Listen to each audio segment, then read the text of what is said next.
Apocalipsis capítulo 3, versículos 14 al 22, de los cuales les voy a pedir nos pongamos de pie para hacer la lectura. Después oraremos y si el Señor así lo concede, tomaremos nuestro estudio. Dice así la palabra de Dios en Apocalipsis capítulo 3, verso 14. Y escribe al ángel de la iglesia en la Odisea: He aquí el Amén, el testigo fiel y verdadero, el principio de la creación de Dios, dice esto: Yo conozco tus obras, que ni eres frío ni caliente. Ojalá fueses frío o caliente. Pero por cuanto eres tibio y no frío ni caliente, te vomitaré de mi boca. Porque tú dices: yo soy rico y me he enriquecido y de ninguna cosa tengo necesidad. Y no sabes que tú eres un desventurado, miserable, pobre, ciego y desnudo. Por tanto, yo te aconsejo que de mí compres oro refinado en fuego para que seas rico, y vestiduras blancas para vestirte, y que no se descubra la vergüenza de tu desnudez, y unge tus ojos con colirio para que veas. Yo reprendo y castigo a todos los que amo. Sé pues celoso y arrepiéntete. He aquí, yo estoy a la puerta y llamo. Si alguno oye mi voz y abre la puerta, entraré a él y cenaré con él y él conmigo. Al que venciere, le daré que se siente conmigo en mi trono, así como yo he vencido y me he sentado con mi Padre en su trono. El que tiene oído, oiga lo que el Espíritu dice a las iglesias. Bendito Señor y Padre, te damos gracias por tu palabra. Háblanos, te lo rogamos y suplicamos por medio de tu Hijo Cristo. Amén y amén. Pueden tomar sus lugares, mis hermanos. Muchas gracias. Bien.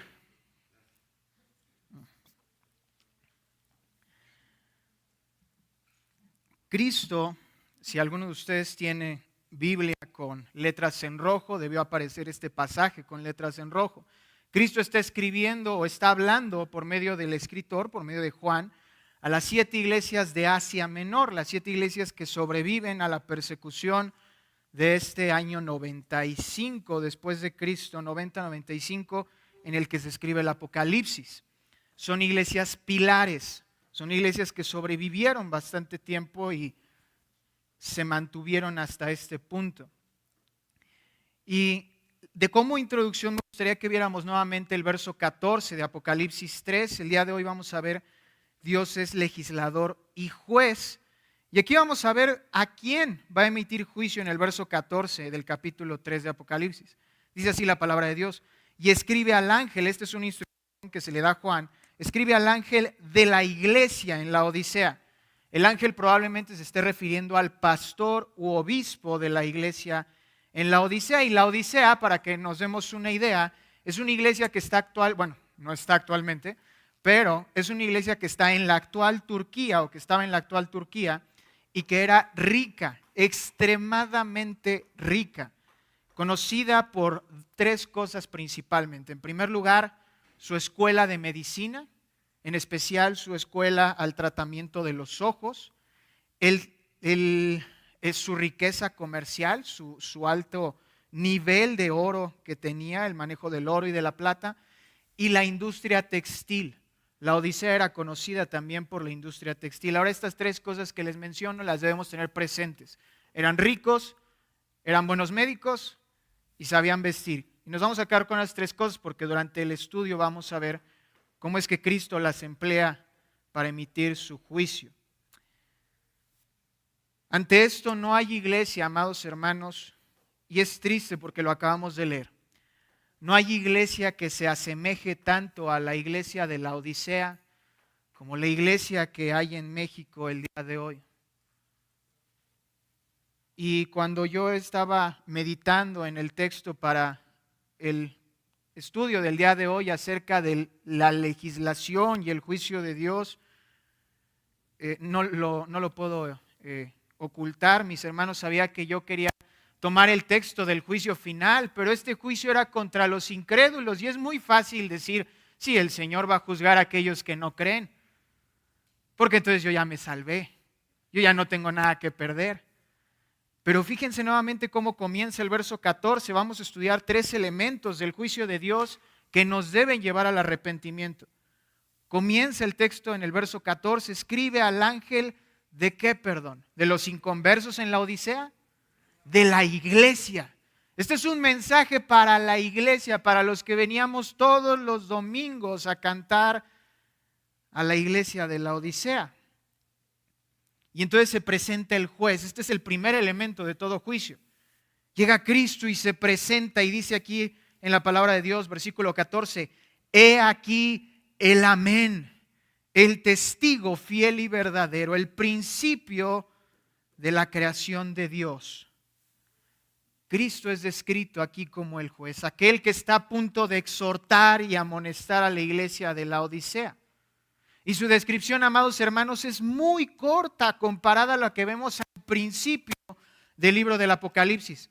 Si me acompañas a Apocalipsis capítulo 1, Cristo se presenta delante de Juan cuando está teniendo esta visión. Mira cómo dice en el versículo 10 y vamos a llegar hasta el verso 16. Apocalipsis 1:10.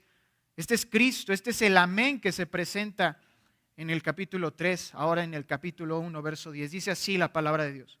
Yo estaba en el Espíritu en el día del Señor y oí detrás de mí una voz como de trompeta que decía, yo soy el Alfa y el Omega, el primero y el último. Escribe en un libro lo que ves y envíalo a las 7 iglesias que están en Asia. A Éfeso, Esmirna, Pérgamo, Tiatira, Sardis, Filadelfia y la Odisea. Y me volví, dice Juan, para ver la voz que hablaba conmigo y vuelto, vi 7 candeleros de oro. Y en medio de los 7 candeleros a uno semejante al Hijo del Hombre, vestido de una ropa que llegaba hasta los pies y ceñido por el pecho con un cinto de oro. Su cabeza y sus cabellos eran blancos como blanca lana, como nieve. Sus ojos como llama de fuego. Y sus pies semejantes al bronce bruñido, refulgente como en un horno, y su voz como estruendo de muchas aguas. Tenía en su diestra 7 estrellas.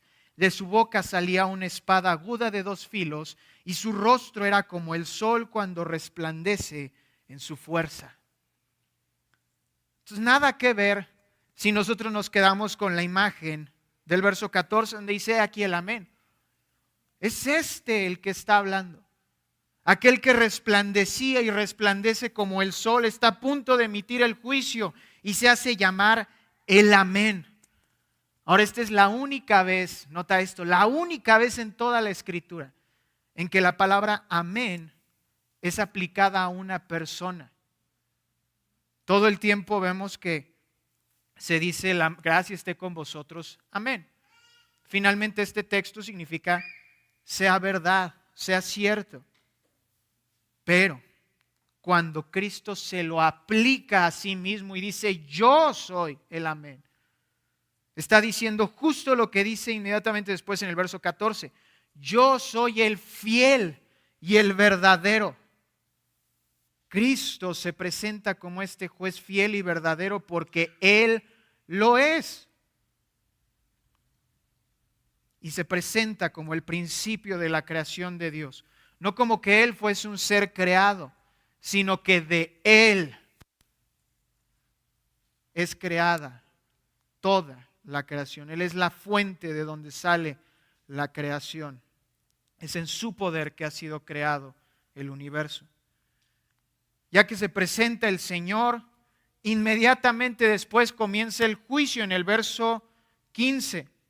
Recuerda, son 3 elementos de este juicio. Ya vimos a quién es el juez y ahora mira el juicio. Comienza en el verso 15. Yo conozco tus obras. Ya conocemos que Dios es omnisciente, ya lo vimos en uno de nuestros estudios acerca de los atributos de Dios. Pero Dios mismo aquí está diciendo, escúchame, en este juicio tú no tienes que hablar, no tienes que decirme lo que hiciste porque ¿qué crees? Ya lo sé. Ahora esto es un alivio y al mismo tiempo es un terror. Es un alivio porque Como lo acaba de decir nuestro hermano, cuando pasamos la ofrenda, el Señor conoce a través de lo que estamos atravesando, conoce nuestras pruebas y luchas, conoce nuestras tribulaciones. Y es un alivio poder saber el Señor conoce mi situación y sabe cuánto le deseo y le busco. Pero ¿sabes algo, hermano? Al mismo tiempo es un terror. Es un terror porque por más que he tratado de ocultar mis pecados delante de Él, por más que me perfume el día de hoy y me ponga camisa, corbata, zapatos, venga limpio a la iglesia con mis mejores ropas y salude a mis hermanos con una sonrisa y les diga, ¿cómo está, hermano? Qué gusto verte. El Señor sabe que no es cierto. El Señor sabe que mi corazón está negro y sucio por más blancas ropas que traiga hoy a la iglesia. A todas las iglesias Cristo les dice, he visto tu persecución, he visto que tú has atravesado, he visto que tú retienes la sana doctrina. Pero mira lo que le dice en el verso 15 Cristo a la iglesia de la Odisea. Yo conozco tus obras, que ni eres frío ni caliente. Ojalá fueses frío o caliente, pero por cuanto eres tibio y no frío ni caliente, te vomitaré de mi boca. Cristo no reconoció nada bueno de la iglesia de la Odisea. ¿Y sabes por qué? Porque todo lo bueno que tenía la Odisea estaba completamente tibio. La tibieza era un ejemplo perfecto para esta ciudad. Si ustedes no tienen un mapa ahí en sus Biblias, y digo, no hace falta que los consulten ahorita, la Odisea era un lugar que no tenía salida directa al mar, no era un lugar con puerto, por lo que el agua tenía que ser traída por medio de acueductos y por medio de transporte de carga. Ahora, ¿qué significa esto? Que el sol no permitía que el agua se mantuviera fresca y por lo tanto se entibiaba. No era fresca como para poder, o no era fría para poder refrescarnos en medio del sol del desierto. Recuerden, estamos en Turquía. Y no era caliente para poder preparar las infusiones médicas que tenían que utilizar. Recuerda, era una ciudad con médicos. ¿De qué servía el agua tibia? Todos hemos tomado agua tibia. ¿A qué sabe? Sabe horrible. Hasta tiene sabor. Cuando no debería saber, sabe el agua tibia. Da asco. Ahora, ¿por qué decía Cristo que era tibia la iglesia de la Odisea? Bueno, si ves, las demás iglesias estaban siendo perseguidas. Y la Odisea, sorprendentemente, no. ¿O significa que la iglesia tenía que estar perseguida? No, no necesariamente tenía que estar siendo perseguida, pero ¿qué crees? Esto daba una señal. Estábamos hablando de una ciudad altamente comercial, una ciudad con judíos, con romanos, con griegos. Y me estás diciendo, iglesia de la Odisea, que ni uno solo se ofendió cuando le enseñaste el mensaje del evangelio. Ni uno solo dijo, ¿quién es este Jesús? Pues entonces, ¿qué predicaste? Esto es lo que está diciéndole Jesús a la iglesia de la Odisea. Contraria a la persecución que se esperaría cuando presenta el evangelio, la iglesia estaba recibiendo abrazos y palmadas en la espalda. ¿Qué clase de iglesia era? Amados hermanos, ¿qué es la tibieza? La tibieza es que no haya un calor, una llama encendida en nuestro corazón por el evangelio. Y si nuestro corazón no está encendido por el evangelio, vamos a ser aceptados por el mundo. Pero mis amados hermanos, como diría algún teólogo inglés del siglo XIX, prefiero ser aceptado por Dios y rechazado por el mundo que aceptado por el mundo y rechazado por Dios. La Odisea prefirió ser aceptada por el mundo y rechazada por Dios. yo te quiero preguntar, cuando predicas el Evangelio, y perdón por la forma en la que voy a decirlo, pero si predicas el Evangelio, si es que lo predicas, ¿se ofenden los inconversos? ¿El mensaje que compartes confronta a las personas con su pecado o los conforta en sus pecados? ¿Les eres incómodo? Hermanos, el mensaje del Evangelio es que nos tenemos que negar a nosotros mismos. Y es el mensaje que tienen que escuchar los inconversos. Pero si nosotros como iglesia no les decimos eso, los estamos abrazando en sus pecados. Esto es lo mismo que Cristo le dice a la iglesia en Éfeso. Ahí en Apocalipsis 2 le dice, perdiste a tu primer amor. Eres teológicamente fuerte. Has tenido 4 o 5 pastores, apóstoles han sido pastores tuyos. ¿Pero qué crees? No me amas. Sabes bastante, pero no me amas. Porque si me amaras, mira todo lo que está pasando en las otras 5 iglesias, sin contar a la Odisea. Mira cómo ellas sufren por mi causa. ¿Y tú me estás diciendo que hasta romanos vienen a tus sinagogas? La implicación es que el amor creciente por la palabra de Dios que se escuchaba de ellos estaba decayéndose y se estaba perdiendo en el mar de las falsas enseñanzas de la zona. Ahora debe ser una causa de escándalo, hermanos. Yo no sé por qué no nos debería escandalizar escuchar el verso 15 y el 16 de Apocalipsis 3 y no salir corriendo a pedirle perdón a Dios. Escúchalo otra vez. Yo conozco tus obras, que ni eres frío ni caliente. Y aquí viene algo impresionante. ¿Alguna vez has pensado que Dios Todopoderoso, omnisciente, te dijera, ojalá fueses frío o caliente? Ojalá fueses frío o caliente.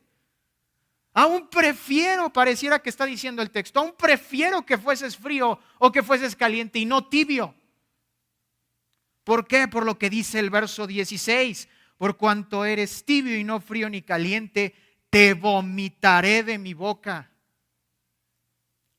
Debe causarnos escándalo que la iglesia de Dios le causa asco a Dios.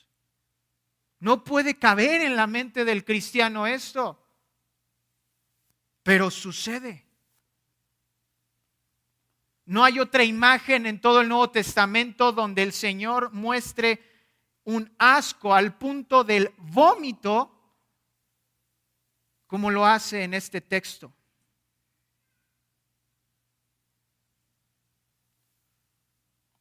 Es una imagen única y es una imagen que nos rompe. Ahora, ¿cómo es que sucede este vómito? ¿Cómo es que el Señor vomitó a la iglesia de la Odisea o la vomitaría? Acompáñame a Romanos capítulo 1. Aquí está la condenación con la que el Señor vomitaría a la Odisea.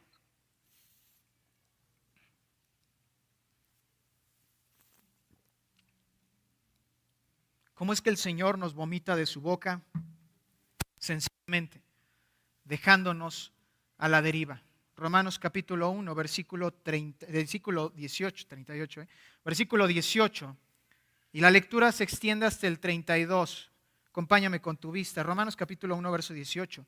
Porque la ira de Dios se revela desde el cielo contra toda impiedad e injusticia de los hombres que detienen con injusticia la verdad. Porque lo que de Dios se conoce les es manifiesto, pues Dios se lo manifestó.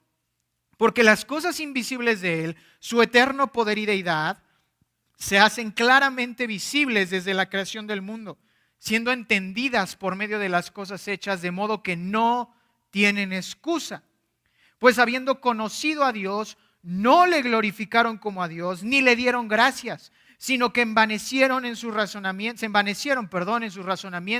y su necio corazón fue entenebrecido. Profesando ser sabios, se hicieron necios y cambiaron la gloria de Dios incorruptible en semejanza de imagen de hombre corruptible, de aves, de cuadrúpedos y de reptiles. Pausa aquí. Pablo está hablando de inconversos, ¿no es así? Bueno, sí, pero cuando el cristiano no adora a Cristo, ¿qué crees que es? Es un inconverso. No cree en su Señor. Oye, pero yo vengo a la iglesia. ¿Qué crees? A.W. Tozer decía que cuando imaginamos a Dios, nos hacemos un Dios de nuestra imaginación. Es un Dios distinto. Y entonces cambiamos la gloria de Dios por un Diosito. Verso 24, entonces ¿qué hace Dios? Nos vomita. Versículo 24, Romanos 1. Por lo cual también Dios los entregó a la inmundicia en las concupiscencias de sus corazones, de modo que deshonraron entre sí sus propios cuerpos, ya que cambiaron la verdad de Dios por la mentira, honrando y dando culto a las criaturas antes que al Creador, el cual es bendito por los siglos. Amén. Pausa aquí otra vez. La imagen es, al día de hoy lo estudiábamos en la mañana, todos hemos visto este atroz crimen horrible, donde una persona abandona a su mascota, porque ya no lo quieren, por lo que ustedes quieran.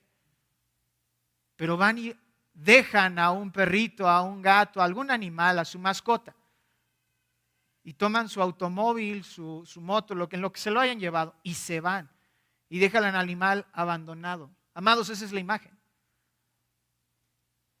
Nosotros, como iglesia, si tomamos la actitud de la Odisea, estamos haciendo que la paciencia de Dios llegue al punto donde llegue a cumplirse el verso 24.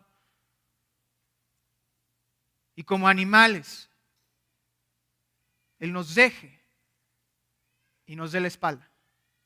Es una imagen horrible, sin duda alguna. Es inconcebible, insisto, para el cristiano, pero viene en la Escritura el Señor dice esto para la iglesia. Recuerda cómo empezaba el verso 14 de Apocalipsis 3. Escribe a la iglesia. Ahora, ¿por qué el Señor quisiera hacernos así? ¿Por qué nos juzga de este modo? Verso 17 de Apocalipsis 3.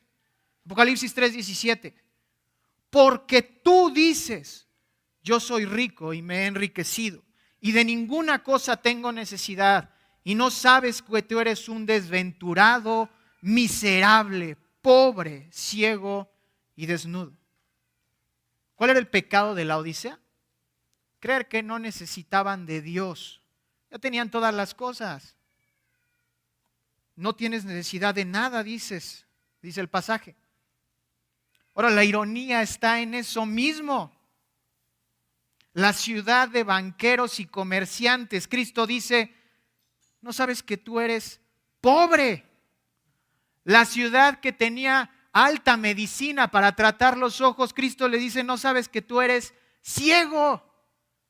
La ciudad que comerciaba textiles por todos lados, ¿no sabes que estás desnudo?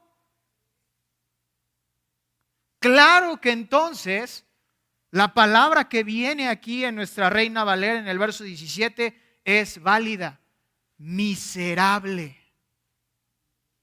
La Odisea falló en cumplir la primera de las bienaventuranzas en el Sermón del Monte. ¿Qué dice el Sermón del Monte? Bienaventurados los pobres en espíritu. Bienaventurados los pobres en espíritu. ¿Qué significa esto? Los que se reconocen incapaces. Los que saben que tienen un espíritu incapaz de acercarse a Dios. ¿Y por qué son bienaventurados? Porque el Señor los recoge. Pero la Odisea no era así. La Odisea era una iglesia que venía todos los domingos, cantaba a Dios y se iban. Y se preparaban para venir el próximo domingo a hacer exactamente lo mismo. La Odisea era una iglesia habitual. La Odisea era una iglesia de palabras. Continúa el verso 10, o comenzaba el verso 17. Nota, Jesús no les dice porque tú eres rica o porque tú no tienes necesidad de nada. No, dice porque tú dices. Tú te estás engañando, la Odisea. La Odisea estaba poniendo en sí misma una máscara de piedad y prosperidad en sí misma. Amados hermanos, ¿cuántos de nosotros no somos así? Todo bien, hermano, gracias a Dios. Estamos bien. Creemos que seremos alabados por portar el gafete. Yo soy el hombre de Dios. Yo soy una mujer virtuosa. Pero el Señor nos dice, solo tú te estás diciendo de este modo. Vives en una autorreligión. Tenemos esta máscara puesta donde si venimos y predicamos y honramos y alabamos y cantamos y hacemos y hablamos con el hermano y oramos con él y lo visitamos, ya somos buenos cristianos. Ya. El Señor no va a hacerle caso a nuestros chismes. El Señor no va a hacerle caso a nuestros enojos, a nuestras iras, a nuestros pecados del día de hoy. El Señor no va a darse cuenta de que nosotros somos unos hipócritas. No. Suficiente tenemos con haber cantado el día de hoy, santo, santo, santo. ¿No es así? No. Amado hermano que me escuchas, una máscara bien cuidada habla de un rostro digno de ser oculto. Una máscara bien cuidada habla de un rostro digno de ser oculto.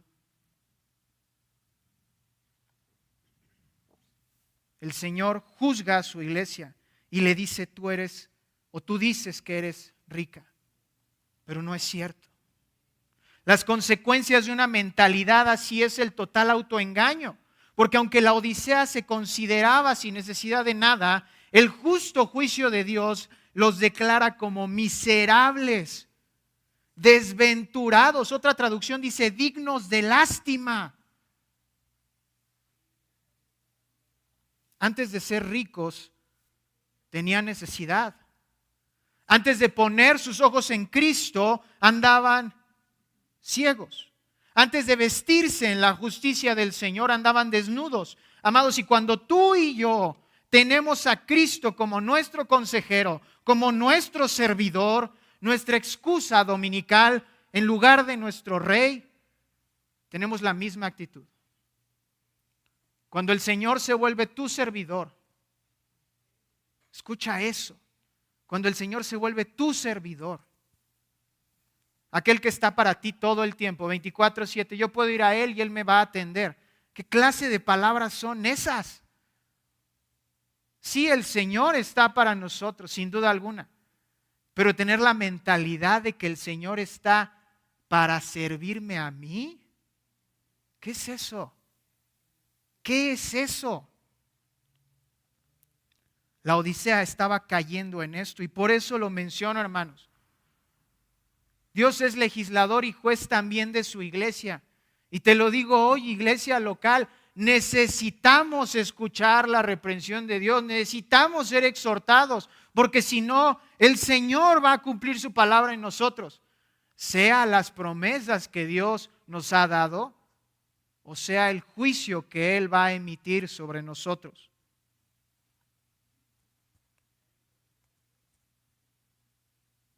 Dices, yo soy rico y me he enriquecido y de ninguna cosa tengo necesidad. Si tenemos necesidad de Dios, si podemos decir sí, amén, pero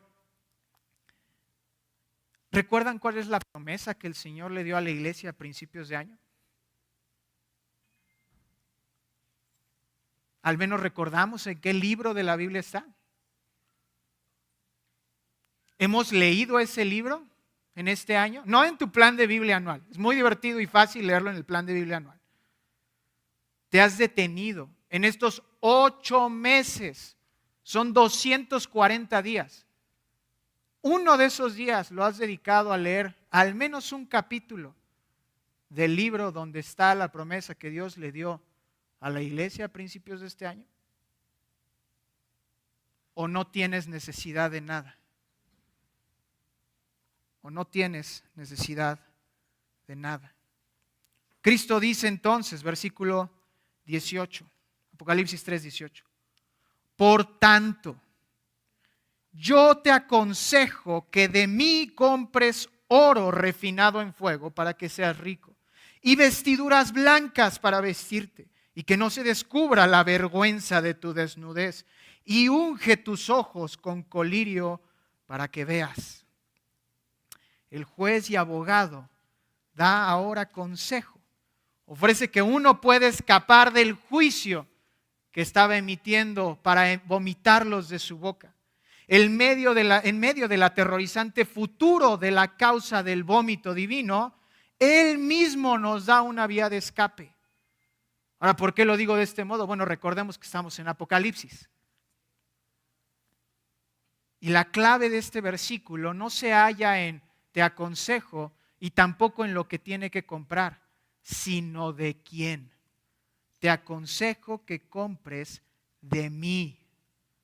La Odisea vivía en ella misma creyendo que podía sostenerse a sí misma, que se podía regular a sí misma. Pero el Señor les dice, vengan a mí. Él sabe que nuestra comodidad en nosotros mismos es una máscara. El número de personas que venga a la iglesia es una máscara. ¿Qué tanto le decimos al hermano, voy a estar orando por ti? Es una máscara. Tú y yo lo sabemos y hay que reconocerlo. Lo que realmente cambia es hacerle caso a Cristo cuando Él nos dice, ven a mí. Es un intercambio sin duda alguna glorioso, porque no es con dinero, como dice en Isaías 55. Él intercambia con nosotros, escucha esto, Él cambia nuestro castigo por su corona, cambia nuestro pecado por su santidad, cambia nuestra desnudez por sus ropas blancas y lo más glorioso, cambia nuestra muerte por su vida. El Señor nos dice, ¿ves que eres pobre de espíritu? Ven a mí, en mí tendrás tesoros en el cielo. ¿Eres ciego? Ven a mí, yo te haré ver tu necesidad y te saciaré. ¿Estás desnudo? Ven a mí, yo te daré vestido y abrigo. Sin embargo, ¿cómo podríamos venir al Señor si nuestro corazón en nuestra máscara realmente desprecia esa idea? ¿Cómo voy a reconocer delante de la iglesia que yo me equivoqué?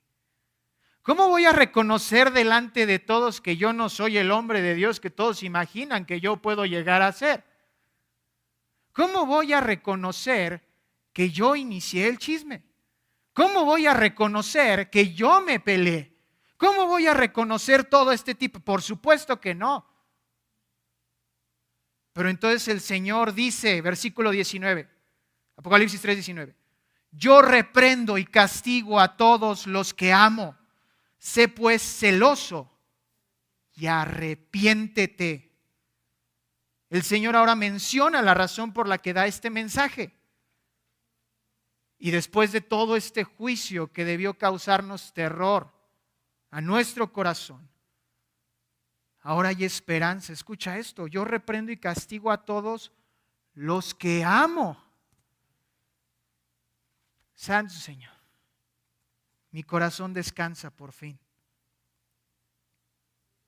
Es en su amor que el Señor nos está reprendiendo. Y nos da dos indicaciones. Sé celoso y arrepiéntete. Sé celoso de Él, de la verdad. No debemos tomar la enseñanza con ligereza, sino que observemos con gran e infinito valor a Cristo y su mensaje. Es nuestra más valiosa posesión, hermanos. De este modo respondemos en obediencia, amándonos unos a otros, exhortándonos unos a otros, animándonos unos a otros, orando unos por otros. Sobre todo, soportándonos unos a otros y perdonándonos unos a otros. En segundo lugar, arrepiéntete. Arrepiéntete es el acto que Cristo menciona aquí y significa cambiar de mentalidad. Ahora, no es un cambiar de mentalidad como nos lo enseñó hace algunos ayeres Miguel Ángel Cornejo. No se trata de una motivación. Es como si el Señor nos hiciera una cirugía y fuese un trasplante de cerebro. literalmente. Ese es el arrepentimiento, un cambio completo, sin excepción. No es un cambio de perspectiva, es un cambio de mente.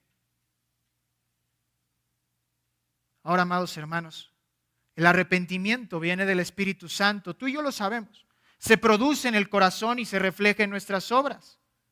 Si nuestra vida en casa, entonces, escucha esto, si nuestra vida en casa, recámara, trabajo, escuela, teléfono, redes sociales o demás espacio no reflejan este arrepentimiento, entonces muy probablemente no nos hemos arrepentido en primer lugar. Repito, si nuestra vida en casa, recámara, trabajo, teléfono, escuela, redes sociales no demuestran este arrepentimiento, muy probablemente no nos hemos arrepentido en primer lugar. Pero entonces llega un texto hermoso. Continuando en Apocalipsis 3, llegamos a este versículo precioso, verso 20. He aquí, nuevamente se presenta Cristo. Yo estoy a la puerta y llamo. Si alguno oye mi voz y abre la puerta, entraré a él y cenaré con él y él conmigo.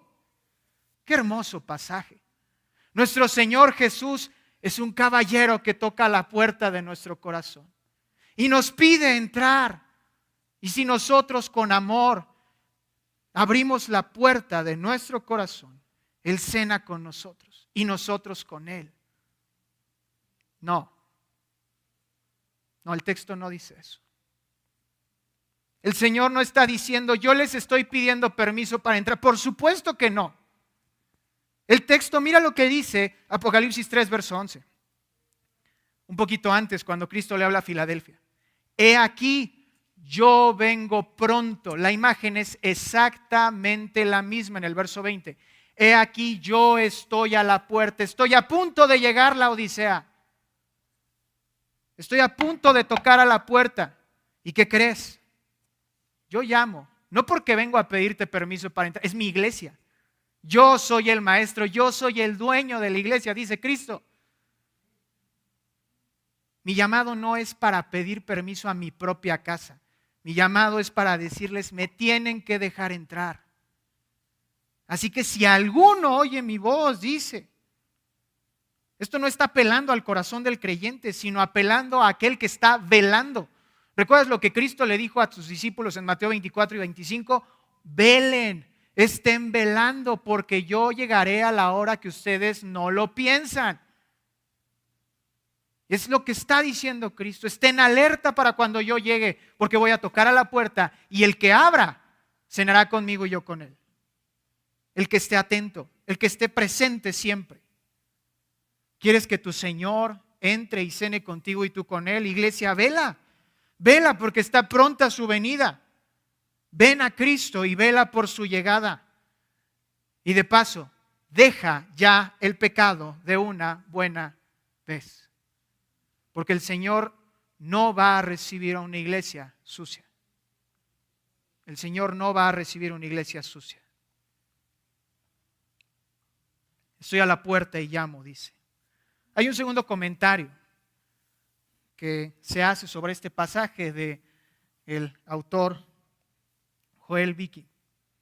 Él sugiere que Cristo llama a la puerta porque está afuera de la iglesia. ¿En qué sentido?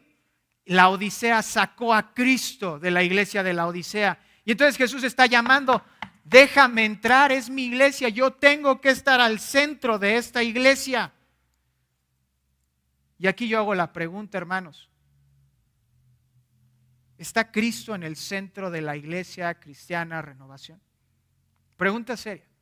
Y es muy fácil, creo que lo he dicho en alguna ocasión, es muy fácil que respondamos en este momento, amén, sí. Pero hay que examinarlo a detalle. ¿En verdad el Señor está en el centro de la iglesia o ya lo excomulgamos y está fuera, tocando para poder entrar? Continúa el verso 21 y cierra su juicio el Señor. Ya nos dijo y nos aconsejó, arrepiéntete, compra de mí, porque yo vengo. ¿Y qué crees? Dice Cristo en el verso 21. al que venciere, es decir, al que persevere en estas cosas, le daré que se siente conmigo en mi trono, así como yo he vencido y me he sentado con mi Padre en su trono. Aquel que corra la carrera de la fe, aquel que pelee la buena batalla, como dice Pablo ahí en 1 de Timoteo, a él, dice Cristo, le daré que se siente conmigo en mi trono. Lo que está diciendo es, va a disfrutar de la gloria eterna. Lo mismo que vemos en 1 de Juan 3, me verá y le veré cara a cara tal cual es y tal cual soy. Así que, iglesia, persevera, arrepiéntete y sé celosa del Señor, porque solo así vamos a perseverar en la carrera. Y de paso dejemos la máscara. De nada nos ha servido decir que estamos bien. Solo nos estamos engañando. En algún momento escuché a un pastor, igual, de una iglesia local aquí en México. Decía, la iglesia no es un museo de santos, es un hospital de pecadores. Amados, no queramos ser un museo de santos. No lo somos. Seguimos en este mundo, seguimos luchando contra nuestra carne. Y el juicio de Dios, la legislación de Dios al respecto es, arrepiéntete, porque en tus obras eres pecador y necesitas de mí. ¿Qué dice Cristo entonces? El verso 22 cierra de una manera gloriosa este pasaje que acabamos de estudiar. El que tiene oído, oiga lo que el Espíritu dice a las iglesias. La última exhortación es distintiva, de hecho es el tercer elemento del juicio, es el llamado. Es un llamado al testimonio del que se ha dicho y nadie puede excusarse. Lo que Cristo está diciendo es, esto se acaba de decir, lo escucharon todos, perfecto. Entonces sobre sus conciencias está si se pone en práctica o no. Eso es lo que Cristo dice al decir el que tiene oído, oiga.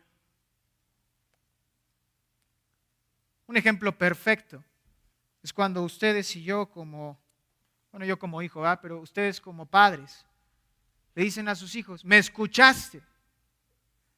No estás esperando que tu hijo diga, sí te escuché y regrese a hacer exactamente lo mismo. Esperas que te obedezca, esperas un cambio. Jesús está diciendo lo mismo. No eres frío ni caliente, eres tibio. Tú dices que eres rico, pero eres pobre, que ves, pero eres ciego, que estás vestido, pero estás desnudo. Eres miserable, digno de lástima. Sé pues celoso y arrepiéntete, porque yo estoy pronto a llegar y el que me abra perseverando en esta carrera entrará en la gloria conmigo. ¿Me escuchaste? Es lo que Cristo dice. Así que tú que tienes oídos, iglesia, oye y vive. Vuelve ya de tu pecado, te lo digo, iglesia, es necesario. Deja de ser tibio.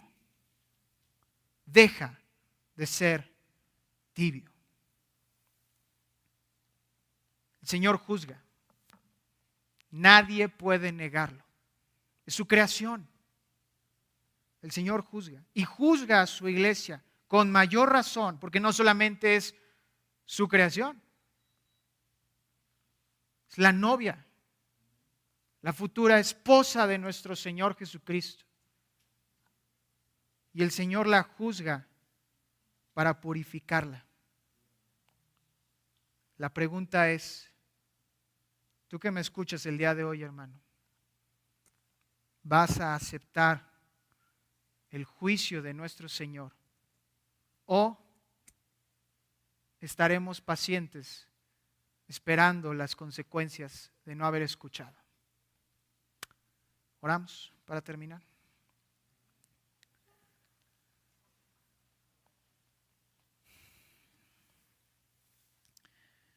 Bendito Señor,